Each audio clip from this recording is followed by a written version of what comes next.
Thom Hartmann here with the best of the rest of science and green news. You need to know this. Last year was the hottest year ever recorded, and there's a good chance that this year will be even hotter. In fact, new research from the Pacific Northwest National Laboratory says that the rate of human-caused global warming is going to soar in the next decade. According to that study, by 2020, the average global temperatures will increase faster than any time in the past 1,000 years. In other words, we don't only have to worry that our planet is getting hotter, we have to worry about how fast those temperatures are going to climb. The best-case scenario model that this laboratory calculated shows average temperatures rising by 1 degree Celsius every 4 decades, and some areas like the Arctic warming 2 times faster.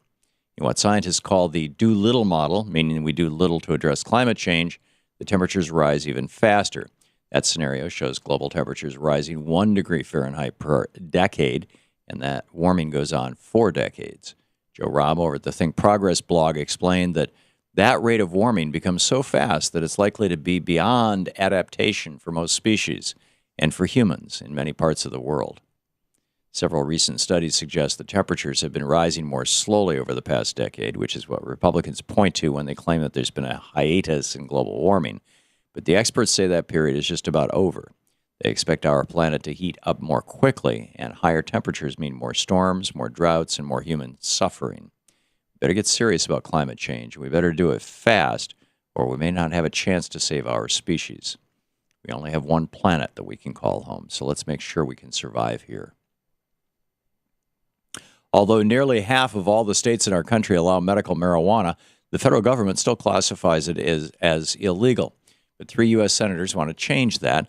Last week, Senators Kirsten Gillibrand, Cory Booker, and Rand Paul introduced the Compassionate Access Research Expansion and Respect States Act, a.k.a. the CARERS Act. That legislation would end federal prohibition on medical marijuana, reclassify cannabis in the eyes of the DEA, and implement several other reforms that advocates have been calling for. That new law would make it easier for doctors to recommend medical marijuana to veterans, and it would expand access to organizations trying to conduct important research. Tom Engel, chairman of the group Marijuana Majority, said it really is a comprehensive bill. It would effectively end the federal war on medical marijuana. Similar reforms have proven successful in states across the country, and this legislation would go a long way toward ending our ridiculous prohibition on marijuana. Everyone should have access to this safe, natural miracle drug, and it's about time that our federal government made that possible. We know that we're all human, but it turns out that we're not as human as we think. According to a new study, each of us may carry more than 100 genes from other organisms. The author of that study, Alastair Crisp at the University of Cambridge, said this means that the tree of life isn't the stereotypical tree with perfectly branching lineages. Scientists have known for some time about so-called horizontal gene transfer, which occurs when genetic information moves between organisms rather than being passed down from parent to offspring. However, they had only documented that transfer between bacteria and other simple organisms. Mr. Crisp and his colleagues wanted to see if the same process occurred in other species, so they sequenced the DNA of 40 different animals, including humans. They found hundreds of genes that most likely transferred between organisms, including 17 genes that were previously believed to have been inherited.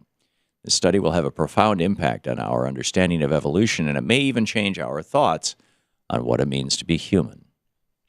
Last week, the Sunshine State made national news when Governor Rick Scott was accused of banning his state's Department of Environmental Protection from using the term climate change.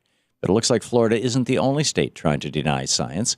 According to Emily Atkin of the Climate Progress blog, both North Carolina and Pennsylvania have also removed references to climate change from the websites of their respective environmental agencies. Apparently, the right-wing lawmakers in these states simply think that if we simply don't talk about climate change, we don't have to do anything to deal with our warming planet. Governor Rick Scott and his counterparts in these states have publicly denied climate science, and they're putting their personal beliefs ahead of what's best for the public. We must get serious about global warming and take immediate climate action, but we can't do that when our government agencies are barred from talking about reality. These policies are as dangerous as they are ridiculous, and the people of these states need to demand a change. And finally, you may just think of them as bugs, but science says that even cockroaches have unique personalities. A new study out of a university in Brussels says that American cockroaches have individual character traits. and that may explain why the bugs are such great survivors. Scientists studied the much-hated insects for 3 months and monitored their behaviors as individuals and in groups. They found that one roach's decision might sway the decision of another, and eventually the groups always formed a consensus, but individuals reacted to the other bugs at their own rate. Some of the cockroaches were braver than others and would consistently venture away from the group into a new environment, while others will stay behind until it was determined to be safe. Some of the bugs would immediately follow the actions of another, while others would wait until the majority of the group had already acted. However we view cockroaches as mysterious creatures or disgusting bugs, it's interesting to know that they have personalities. Maybe you'll think twice before squashing the next critter you come across. And that's the way it is for the week of March 16th, 2015. I'm Thom Hartmann on Science and Green News.